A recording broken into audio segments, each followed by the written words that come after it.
ఇప్పుడు మీరు చూస్తున్నది బోడుప్పల్ మున్సిపల్ కార్పొరేషన్ పరిధిలోని చెంగిచెర్ల మేకల మండిలో గతంలో లీజుకు తీసుకున్న వారి కాలపరిమితి అయిపోవడంతో అక్కడి వ్యాపారులను ఖాళీ చేయాలని మేకల మండి ముందు నిరసన వ్యక్తం చేశారు.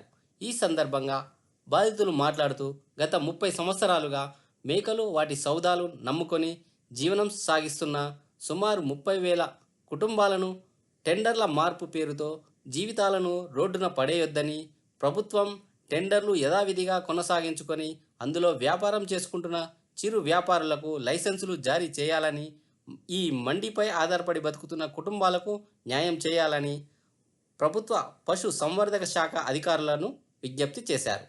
మేకల మండి బాధితులకు మద్దతుగా బోడుప్పల్ కార్పొరేషన్ మాజీ డిప్యూటీ మేయర్ కొత్త లక్ష్మీ రవిగౌడ్, మాజీ కార్పొరేటర్ బింగి జంగయ్య యాదవ్ బాధితుల పక్షాన నిలబడి ప్రభుత్వంతో మాట్లాడి తగిన న్యాయం చేస్తామని హామీ ఇచ్చారు.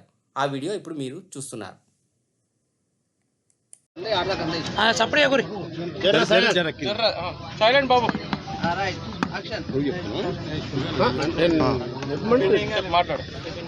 అందరికి నమస్కారం. ఈరోజు బోడుప్పల్ మున్సిపల్ కార్పొరేషన్ చెనిగిచెల్ల గ్రామంలో 2004లో మోడర్న్ స్లాటర్ హౌస్ అని ఇక్కడ పెట్టి 2004లో ఈ సలీం అనే వ్యక్తి 2008లో ఆయనకు టెండర్ వస్తే ఇప్పటిదాకా కూడా ఈ చెనిగిచెల్ల గ్రామంలో ఎప్పుడు కమేలా ఎప్పుడూ సారింగా లేదు. ఎప్పుడు ఇంతవరకు వాళ్ళని ఎప్పుడు నెగలలేదు. ప్రతి మనిషి దగ్గర ఈ 20,000 రూపాయలు ప్రతి మోండదారు దగ్గర 40 నుంచి 50 మోండదారులు ఉన్నారు. ఆ మోండదారుల దౌర్జన్యంగా వాళ్ళ దగ్గర డబ్బులు గుంజి ఒక్కొక్కరి దగ్గర 20,000 రూపాయలు దౌర్జన్యంగా తీసుకొని ఇంతవరకు వాళ్ళకు ఒక లైసెన్స్ అనేది లేదు. ఇంతవరకు వాళ్ళు ఎక్కడ పోతున్నారు, ఏం చేస్తున్నారు, ఎప్పుడు బంద్ అయితే ఇక్కడ వచ్చి గేట్ బంద్ చేయడం ఏంది? వీళ్ళు ఇంతమంది ఎక్కడికైనా వచ్చి ఏ రాష్ట్రాలకైనా వచ్చి మేకలు వచ్చినాయి. ఇంతవరకు ఆ మేకలు ఎక్కడ ఉండాలి? వీళ్ళు ఆ గేట్లు బంద్ చేస్తే ఇప్పటిదాకా కూడా వాళ్ళకి ఏది ఉపాధి, ఇంతమంది 2,000 నుంచి 3,000 మంది ఉపాధి ఉన్నారు. వాళ్ళు తలకాయలు తలకాయలు కాల్చనీకి ఒక లేడీసులు కూడా 100 మంది 100 మంది డైలీ 100 మంది లేడీస్ ఓన్లీ తలకాయలు కాల్చనీకి 100 మంది ఎక్కువ బోటి తలకాయగా ఉన్నారు. 1000 నుంచి 2,000 నుంచి 3,000 మంది దాకా మేకలు అమ్ముతోళ్ళు ఉన్నారు. ఎక్కడి నుంచో వచ్చిర్రు పాపం. వాళ్ళకు ఉపాధి ఎప్పుడు ఇలా ఉపాధి లేకుండా వాళ్ళని గేట్లు బంద్ చేసి ఇంత దౌర్జన్యంగా వీళ్ళు ఈ గవర్నమెంట్ కూడా చూసుకోవాలి.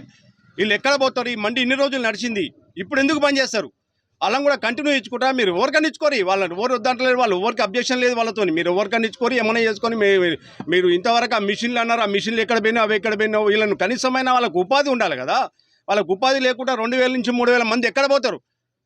వాళ్ళు ఎక్కడి నుంచి వచ్చిర్రు, ఎక్కడ ఊర్ల పంట వచ్చి భూములు అమ్ముకొని వచ్చిర్రు. వాళ్ళంతా మోండదాలు పెట్టి అంతా లాస్ అయ్యి ఇప్పుడు వాళ్ళని రోడ్డు మీద తీసుకొస్తే వాళ్ళ ఎంత దౌర్జన్యం ఇది!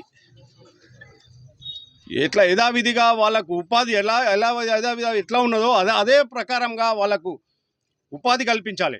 ఎట్లా ఉందో వాళ్ళకి లైసెన్స్ కూడా ఈ కొత్త వాళ్ళు వచ్చిన వాళ్ళు కూడా మేము ఇక్కడ గేట్ కాడ మా అందరిని వచ్చి దౌర్జన్యంగా వాళ్ళకు గేట్ బంద్ చేయడం కాదు. ప్రతి మనిషికి వీళ్ళకు లైసెన్స్ పెట్టి 20,000 కాదు, ఒక గవర్నమెంట్కి ఇంత ఫిక్స్ చేయాలి. గవర్నమెంట్ నెలకి 20,000 వాళ్ళు ఏడికైనా ఇస్తారు. వాళ్ళు మనిషికి 5,000 10,000 అంటే వాళ్ళు ఏదన్నా కట్టగలుగుతారు.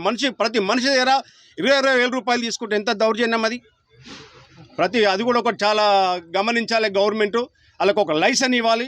ఆ లైసెన్స్ ఇచ్చి ప్రతి మనిషికి ఉపాధి మంచిగా చూసుకోవాలి. ఒక రోడ్డు లేదు, ఒక ఏమీ లేదు. వాళ్ళకు రోజు జ్వరాలు వచ్చి మొత్తం ఎంతోమంది చనిపోయిన వాళ్ళు ఉన్నారు. అది గమనించాలి. మా ఇక్కడ ఉన్న మేడ్చల్ ఎమ్మెల్యే గారు మల్లారెడ్డి గారి దృష్టి కూడా తీసుకెళ్తాము. ఇంతకుముందు తీసుకపోతేనే ప్రాబ్లం అయితే ఆయన కూడా ఈ దృష్టిలో ఉంది. ఆయన దృష్టిలో కూడా తీసుకుపోయి ఇది మాట్లాడతాం. ఇప్పుడు దౌర్జన్యంగా ఎవరు గేట్ బంద్ చేసినా మేము ముందుకు వచ్చి ధర్నా చేసినా వీళ్ళని మేము కాపాడుకుంటాం. Thanks for watching. Please like, share, subscribe.